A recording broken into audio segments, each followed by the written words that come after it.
Hello दोस्तों, स्वागत है आप सबका मेरे YouTube चैनल रोहिणी क्लासेस में। तो आज हम क्लास 9th का चैप्टर 3 चुनावी राजनीति का पार्ट 2 देखने जा रहे हैं। इससे पहले हमने ये देखा कि चुनाव क्यों होते हैं, चुनाव जो है किस प्रकार से लोकतांत्रिक है हमारे देश में, और चुनाव ज़रूरी क्यों होते हैं। और आज हम बात करेंगे मतदाता सूची के बारे में कि उम्मीदवारों का नामांकन कैसे होता है, इसमें चुनाव कैसे होते हैं। तो इन सब चीज़ों के बारे में आज हम स्टडी करेंगे, तो बने रहिए मेरे साथ। चलिए बिना किसी देरी के स्टार्ट करते हैं। तो देखिए, आज हम बात करते हैं मतदाता सूची के बारे में। तो सबसे पहले हम ये जान लेते हैं कि मतदाता सूची होती क्या है। तो देखिए, जो है एक बार जब निर्वाचन क्षेत्र का फैसला हो जाता है कि किन किन निर्वाचन क्षेत्रों में चुनाव होने हैं, तो क्या होता है वहाँ पे ये तय किया जाता है कि कौन वोट दे सकता है और कौन नहीं। और इस फैसले को जो है अंतिम दिन तक के लिए जो है किसी के भरोसे नहीं छोड़ा जा सकता।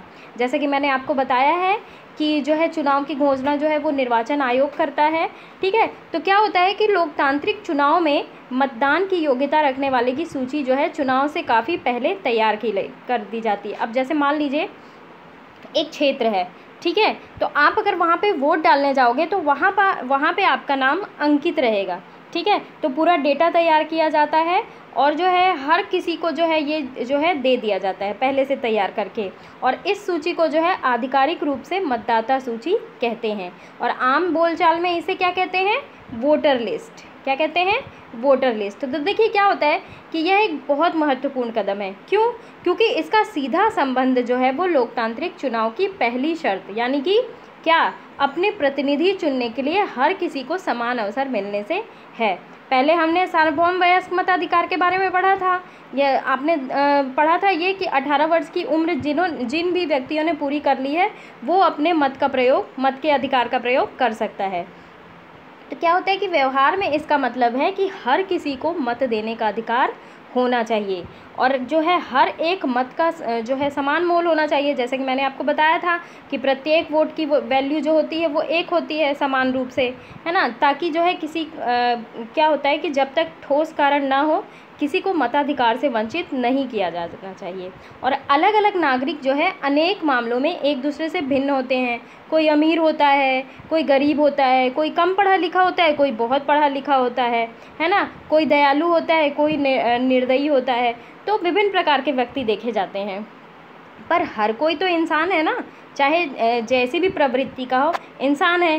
तो इंसान को जो है वोट देने का अधिकार होएगा ही, और अपनी ज़रूरतों और विचारों के अनुरूप समाज में योगदान वो करता है। और इसीलिए सभी को प्रभावित करने वाले निर्णयों में सबकी भागीदारी होनी चाहिए। तो देखिए क्या होता है कि हमारे देश में 18 वर्ष, जैसा कि मैंने आपको बताया कि 18 वर्ष या उससे अधिक ऊपर की उम्र के सभी नागरिक जो है चुनाव में वोट डाल सकते हैं। तो देखिए वो व्यक्ति चाहे जिस भी लिंग का हो, किसी भी जाति का हो, किसी भी धर्म का हो, तो उसे जो है मत देने का अधिकार प्राप्त है। ठीक है, यहाँ पे कोई भेदभाव नहीं किया जाता है, और अपराधियों और दिमागी असंतुलन वाले कुछ लोगों को वोट देने के अधिकार से वंचित किया जा सकता है। लेकिन ऐसा सिर्फ जो है बेहद ख़ास स्थितियों में होता है, जो बहुत ज़्यादा वहाँ पे जो है अनुशासन भी तो मेंटेन करना होता है।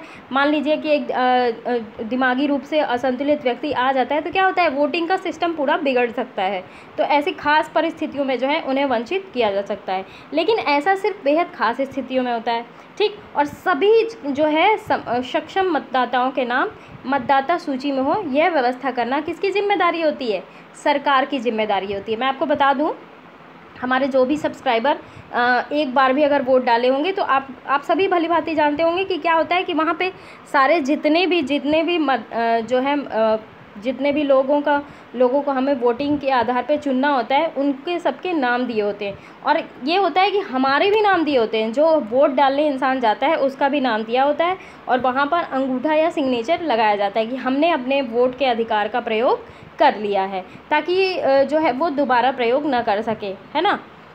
और देखते होंगे कि आपके नेल्स में जो है ब्लू या ब्लैक स्याही भी लगाया जाता है, ताकि जो है पहचान की जा सके वोटर्स की। चूँकि हर अगले चुनाव में जो है लोग मतदाता बनने की उम्र तक आ जाते हैं, इसलिए हर चुनाव से पूर्व मतदाता सूची को सुधारा जाता है। अब भाई मान लीजिए कि हम इस साल 17 साल के हैं, ठीक है, अगले साल तो हम 18 साल के हो जाएंगे।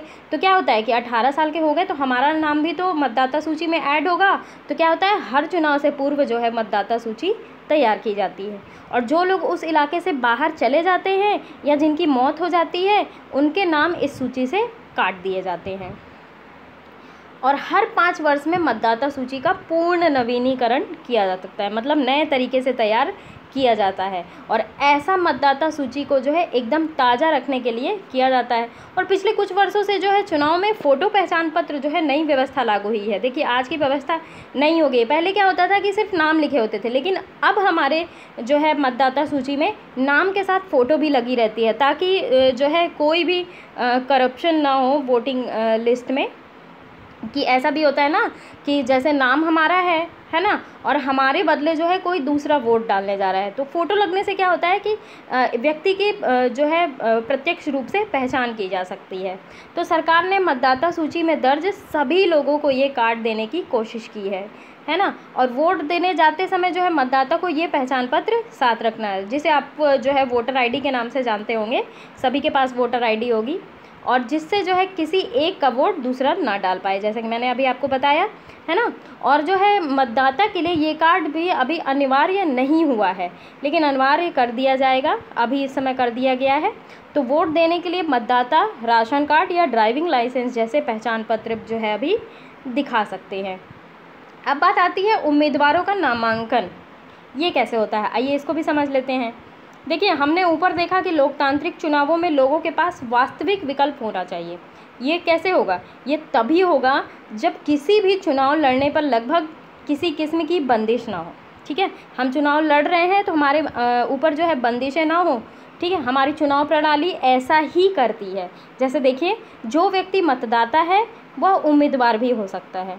ठीक है, जो मतदाता है वो उम्मीदवार भी हो सकता है। सिर्फ एक फ़र्क ये है कि कोई भी व्यक्ति 18 वर्ष की उम्र में ही वोट डालने का अधिकारी हो जाता है, जबकि उम्मीदवार के जो बनने की उम्र क्या है, 25 है। ध्यान रखेंगे, बहुत इंपॉर्टेंट पॉइंट, कि 18 वर्ष की उम्र में वोट डालने के अधिकारी हो जाते हैं, और उम्मीदवार जब 25 वर्ष के हो जाएंगे तभी बन पाएंगे। तो ये देखिए एक फॉर्म का फॉर्मेट है, निर्वाचक नामावली। देखिए विधानसभा के क्षेत्र यहाँ पे नोट डाउन होता है, भाग व मतदाता क्षेत्र का देखिए गांव के नाम भी लिखे, भाग आने वाले प्रभागों के नाम देखिए छिटकहिया छिटकहिया छिटकहिया। ठीक है, मुख्य ग्राम छिटकहिया है ना। मतदाता केंद्र कौन कौन से हैं, मतदाताओं की संख्या कितनी है, पुरुष कितने हैं, महिला कितनी है, देखिए पूरा डेटा तैयार करके ये रखते हैं, है ना। ये देखिए अब सामान्य विधान क्षेत्र में जो है निर्वाचक नामावली कौन कौन जो है चुनाव लड़ रहे हैं, इनके भी नाम प्रदर्शित होते हैं, देख पा रहे होंगे आप फॉर्म में। चलिए आगे देखते हैं। तो देखिए एक सिस्टम और है, उम्मीदवार कोई भी नहीं बन सकता है। उम्मीदवार बनने के लिए बहुत सारे प्रोविज़न भी हैं। ठीक है, उम्मीदवार जो है अपराधी वगैरह पर रोक है, लेकिन ये पाबंदी जो है बहुत कम ही मामलों में लागू होती है। देखिए राजनीतिक दल जो है अपने उम्मीदवार मनोनीत करते हैं, जिन्हें पार्टी का चुनाव चिन्ह और समर्थन मिलता है।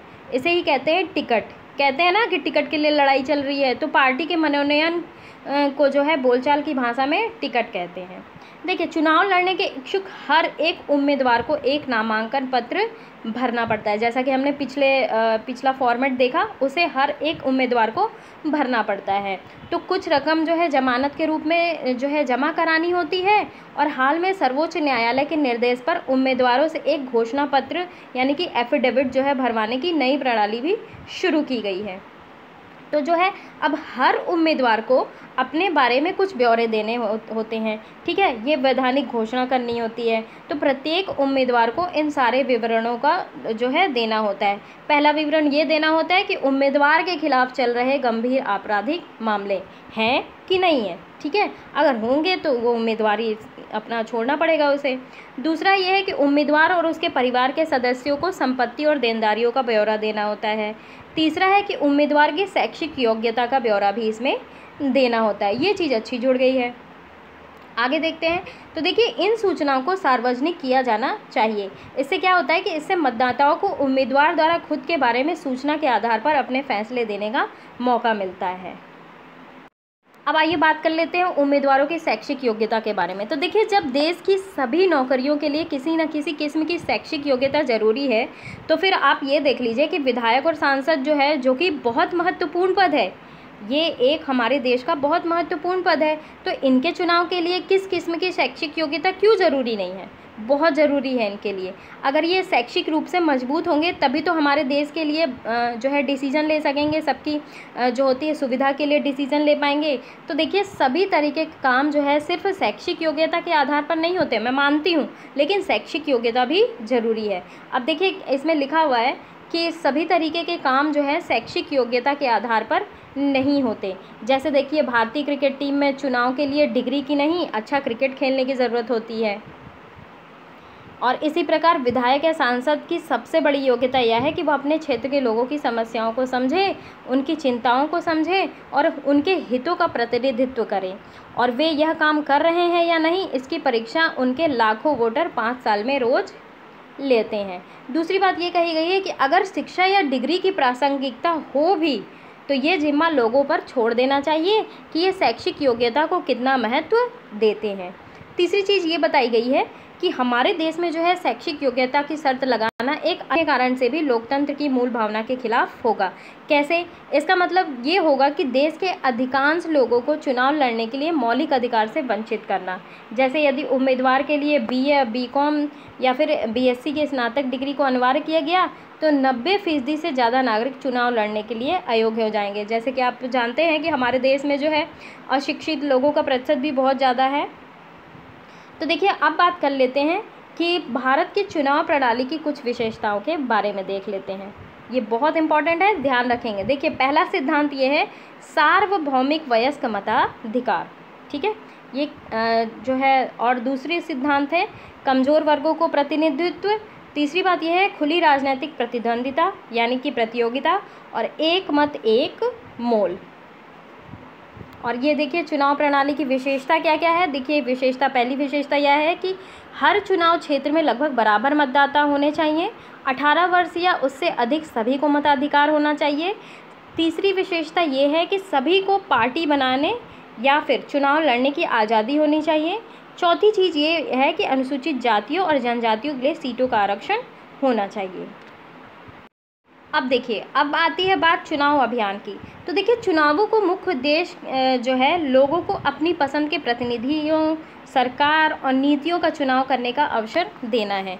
इसलिए कौन प्रतिनिधि बेहतर है, कौन पार्टी अच्छी सरकार देगी या फिर अच्छी नीति कौन सी है, इसके बारे में स्वतंत्र और खुली चर्चा भी बहुत ज़रूरी है।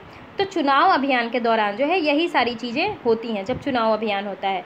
तो हमारे देश में जो है उम्मीदवारों की अंतिम सूची की घोषणा होने के बाद जो है मतदाता की तारीख के बीच, यानी कि समझ लीजिए कि जब उम्मीदवारों की अंतिम सूचना की घोषणा हो गई और मतदान की तारीख के बीच का जो समय होता है, ठीक है, आमतौर पर मान लीजिए 2 सप्ताह का अंतराल होता है। तो उसमें क्या होता है, चुनाव प्रचार। जैसा कि मैंने पिछले पार्ट में भी बताया था कि चुनाव प्रचार करते हैं लोग, आप ये बताने की कोशिश करते हैं जो एट प्रेजेंट टाइम सरकार होती है वो अपना काम बताती है, और जो और भी उम्मीदवार होते हैं वो बहुत सारे वादे करते हैं, तो वो क्या करते हैं, चुनाव प्रचार करते हैं। तो इस अवधि में जो है उम्मीदवार मतदाताओं से संपर्क करते हैं। जैसे कि मैंने आपको बताया था कि लोग गांव-गांव आते हैं, क्षेत्रों में आते हैं और जो है अपनी पार्टियों का प्रचार करते हैं। तो राजनेता जो है चुनावी सभाओं में भाषण देते हैं और राजनीतिक पार्टियों में अपने समर्थकों को सक्रिय करती है। और इसी अवधि में अखबार और टीवी चैनलों पर चुनाव से जुड़ी खबरें और बहसें भी होती हैं। पर असल में चुनाव अभियान सिर्फ 2 हफ्ते नहीं चलता है।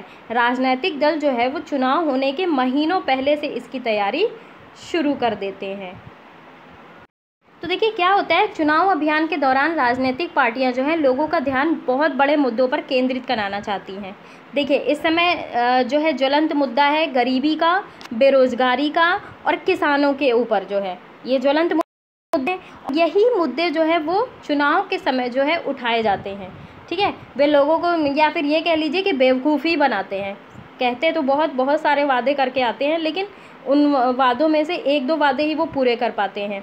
तो वे लोगों को इन मुद्दे पर आकर्षित करती है और अपनी पार्टी के पक्ष में वोट देने के लिए कहती है। तो आइए हम कुछ देखें जो है सफल नारों पर गौर करते हैं। देखिए, सबसे पहला है, इंदिरा गांधी के नेतृत्व वाली कांग्रेस पार्टी ने 1971 के लोकसभा चुनावों में गरीबी हटाओ का नारा दिया।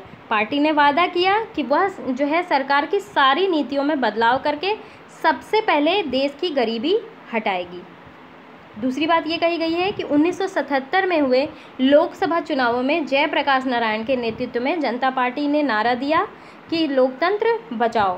पार्टी ने आपातकाल के दौरान हुई जातियों को समाप्त करने और नागरिक आज़ादी को बहाल करने का वायदा किया। तीसरी चीज़ ये बताई गई है कि वामपंथी दलों ने 1977 में हुए वेस्ट बंगाल विधानसभा चुनाव में जमीन जोतने वालों का नारा दिया। अगला ये बताया गया है 1983 के आंध्र प्रदेश के विधानसभा चुनावों में तेलुगु देशम पार्टी के नेता एनटी रामाराव ने तेलुगु स्वाभिमान का नारा दिया। तो देखिए क्या है ये कि लोकतंत्र में राजनीतिक दलों और उम्मीदवारों को अपनी मर्जी के मुताबिक चुनाव प्रचार करने के लिए आज़ाद छोड़ देना ही सबसे अच्छा होता है। पर क्या होता है कि सभी दलों को उचित और समान अवसर मिले, इसके लिए कई बार कुछ दखल देना जरूरी होता है। तो चुनाव के जो है कानूनों के अनुसार कोई भी पार्टी या उम्मीदवार जो है वो काम नहीं कर सकता। को प्रलोभन देना, घूस देना, धमकी देना, ये जो है उम्मीदवार नहीं कर सकते। हमें ये लिस्ट देखते हैं कि क्या क्या नहीं कर सकते। दूसरी चीज़, उनसे जो है जाति और धर्म के नाम पर वोट डालना। तीसरी चीज़, चुनाव अभियान में सरकारी संसाधनों का इस्तेमाल करना। और चौथी चीज़ जो है, लोकसभा चुनाव में एक निर्वाचन क्षेत्र में 25 लाख या विधानसभा चुनाव में 10 लाख रुपए से ज़्यादा खर्च करना। ये चीज़ें नहीं कर सकती। बहुत इंपॉर्टेंट पॉइंट है, ध्यान रखिएगा।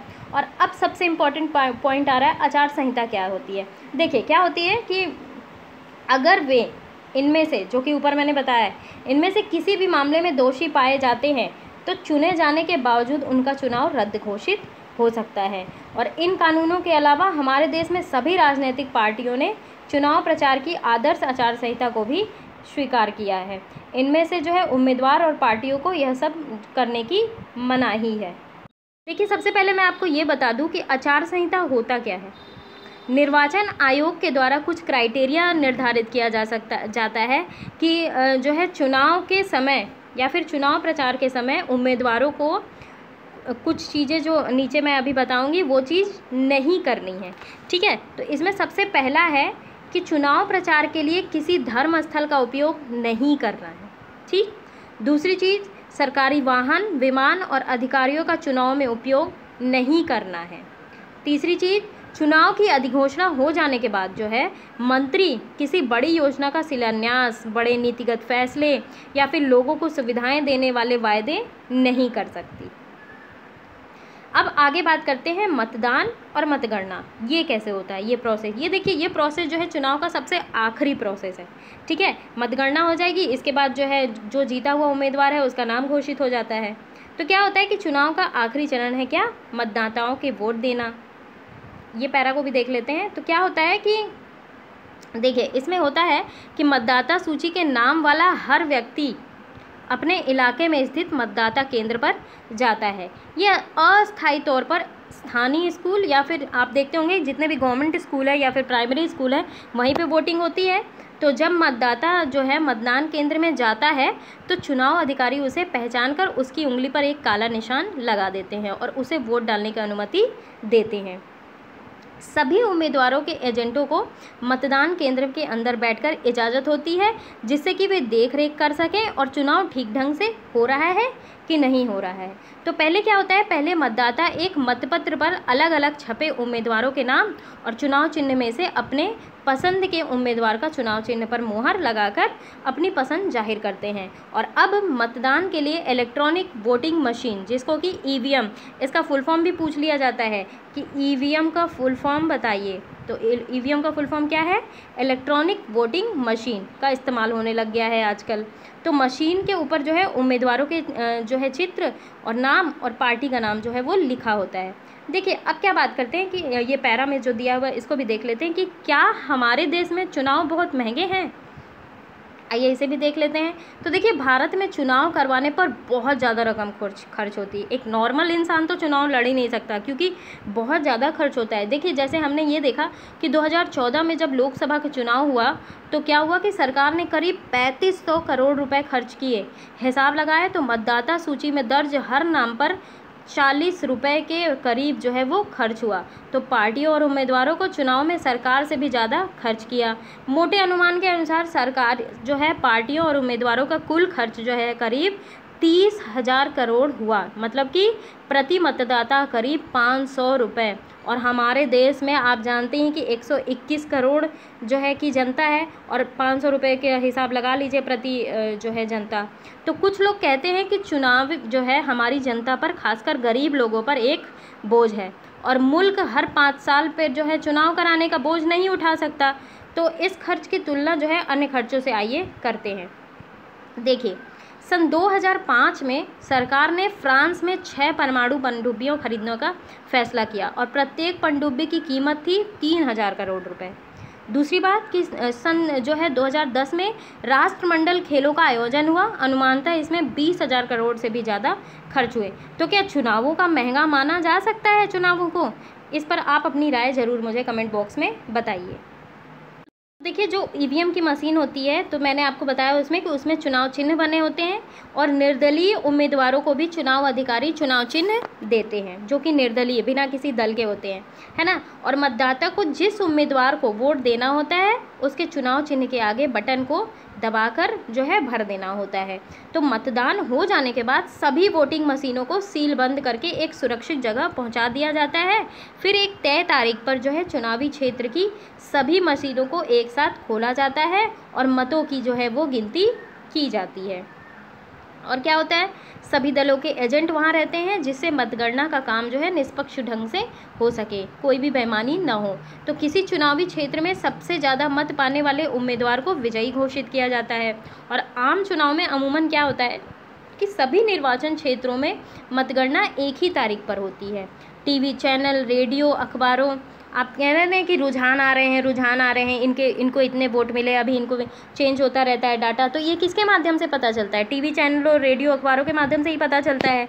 तो वे जो है इसकी खबरें पूरे विस्तार से देते हैं, और कुछ घंटों की गिनती में ही सारे परिणाम मालूम हो जाते हैं, और ये स्पष्ट हो जाता है कि कौन अगली सरकार बनाने जा रहा है।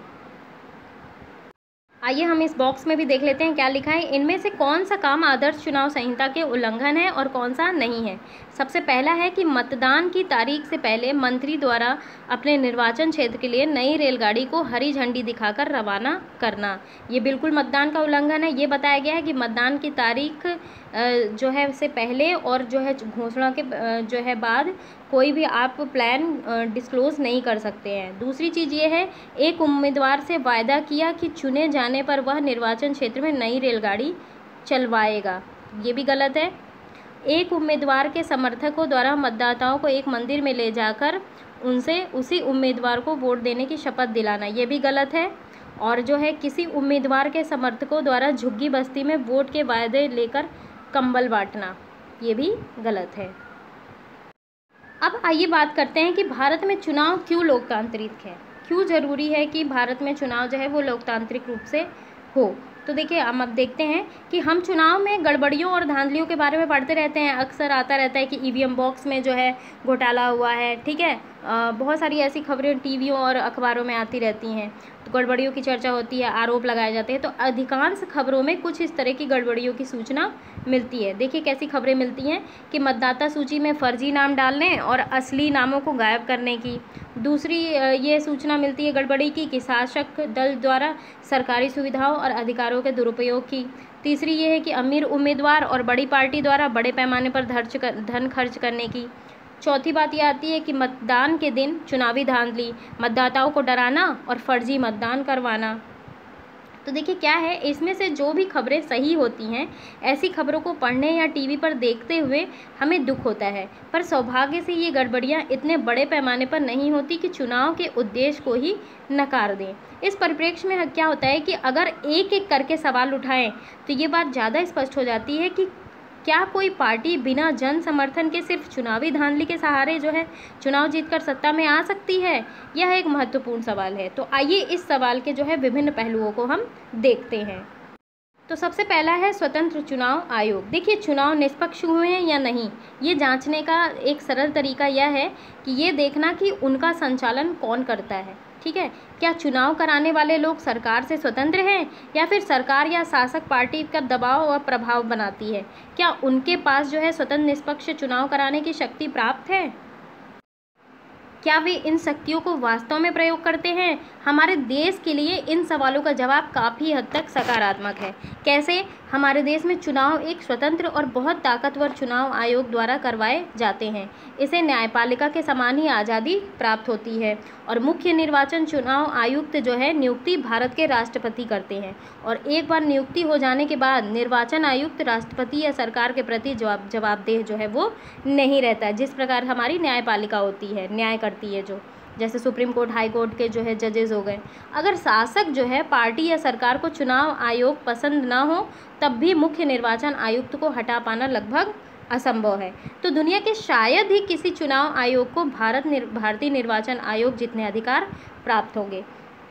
देखिए, निर्वाचन आयोग जो है चुनाव की अधिसूचना जारी करने से लेकर चुनाव के नतीजों की घोषणा तक पूरी चुनाव प्रक्रिया का संचालन के हर पहलू पर जो है वो निर्णय लेती है। इसमें सरकार का कोई हाथ नहीं होता। दूसरी चीज़ ये है कि यह जो है आदर्श चुनाव संहिता लागू कराता है और इसका उल्लंघन करने वाले उम्मीदवारों और पार्टियों को सजा भी देता है। तीसरी चीज़ ये है कि चुनाव के दौरान जो है निर्वाचन आयोग जो है सरकार को दिशा निर्देश मानने का आदेश दे सकता है। इसमें सरकार द्वारा चुनाव जीतने के लिए चुनाव में सरकारी मशीनरी का दुरुपयोग रोकना और अधिकारियों का तबादला करना भी शामिल है। अगली बात ये बताई गई है, चुनाव ड्यूटी पर तैनात अधिकारी सरकार के नियंत्रण में ना होकर निर्वाचन आयोग के अधीन काम करते हैं। तो देखिए, जो है पिछले करीब 25 वर्षों के दौरान निर्वाचन आयोग ने अपनी सारी शक्तियों का उपयोग जो है बहुत अच्छी तरीके से किया है और साथ ही उसने ये भी किया है कि अपनी शक्तियों में विस्तार भी किया है। तो अब हम आम बात हो गई कि निर्वाचन आयोग सरकार और प्रशासन को उनकी गलतियों के लिए फटकार लगाए। अगर चुनाव अधिकारियों को लगता है कि कुछ मतदान केंद्रों पे या पूरे चुनाव क्षेत्र में मतदान ठीक ढंग से नहीं हुआ है तो वहाँ फिर से मतदान के आदेश दे देते हैं। तो अक्सर जो है शासक दलों को निर्वाचन आयोग के कामकाज से परेशानी होती है क्योंकि उनकी वहाँ चलती नहीं है, लेकिन उन्हें जो है निर्वाचन आयोग के आदेश मानने ही होते हैं और अगर निर्वाचन आयोग स्वतंत्र और शक्तिशाली नहीं होता तो ये भी संभव नहीं था। देखिए, डेटा देख लेते हैं। चुनाव आयोग ने 14वीं लोकसभा के गठन की अधिसूचना जारी की। बिहार के चुनाव में मतदान के लिए फ़ोटो पहचान पत्र अनिवार्य किया। चुनाव आयोग ने चुनाव खर्च पर नकेल कसी कि आप जो है एक प्रॉपर क्राइटेरिया बनाया जाता है कि आप इससे ज़्यादा पैसे खर्च नहीं कर सकते चुनाव में। अगली बात, चुनाव आयोग का एक और गुजरात दौरा, चुनावी तैयारियों का जायज़ा लिया गया।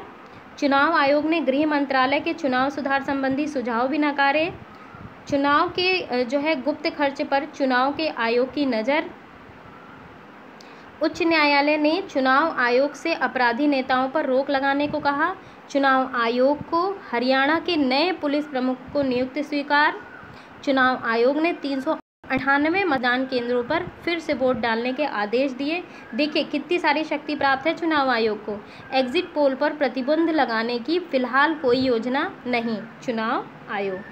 तो देखिए, इन सुर्खियों से ये पता चलता है कि जो है स्वतंत्र और निष्पक्ष चुनाव के लिए चुनाव आयोग जो है किन किन शक्तियों का प्रयोग कर रहा है। तो चलिए, यहीं समाप्त होता है ये वीडियो और थर्ड पार्ट हम देखेंगे कल, ठीक है। और जो है बहुत लंबा चैप्टर हो जाता है तो पार्ट वाइज में बनाना होता है। अगर आप एक बार में ही सारी चीज़ें पढ़ेंगे ना तो आपको हैंग करेंगी चीज़ें, इसलिए थोड़ी थोड़ी चीज़ें रोज़ हम देखेंगे। तो बने रहिए मेरे साथ और प्लीज़ गाइस मेरे चैनल को सब्सक्राइब करिए। आप लोग शेयर बिल्कुल भी नहीं कर रहे हैं, प्लीज़ मेरे वीडियोस को ज़्यादा से ज़्यादा शेयर करिए। और अगर आपको थोड़ा भी अच्छा लगता है तो लाइक करने में कंजूसी बिल्कुल भी मत किया करिए, प्लीज़ गाइस लाइक तो कर ही दिया करो। तो चलिए, थैंक यू सो मच।